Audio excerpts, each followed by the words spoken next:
I asked AI to improve my project. It made it extremely complex. 1 minute, I had a simple one-line UI file. The next, I was staring at nearly 700 lines of enterprise-grade code. I had never asked for that. If you have ever felt like AI is creating more work than it's saving, you're not alone. You're probably using it as an autopilot. Today, we turn it into a thinking partner. I am Siva, a technology leader with years of experience in building and scaling complex enterprise applications. It started with a simple task, a single UI file that needed a minor improvement. No debt, no sprawl, just a clean baseline to build from.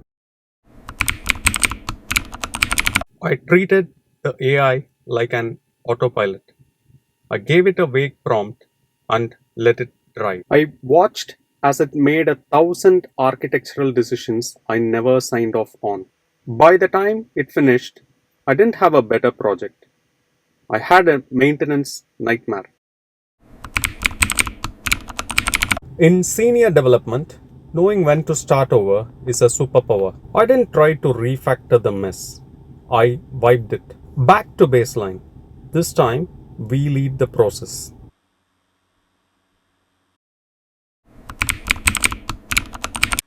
Now, I treat the AI as a thinking partner.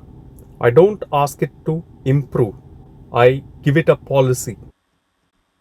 I set the constraints. I define the architecture. I stay in control.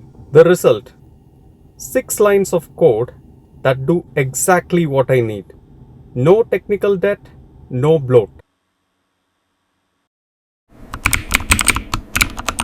You have to separate the thinking from the doing. Use ChatGPT, Gemini, or Claude as your architect.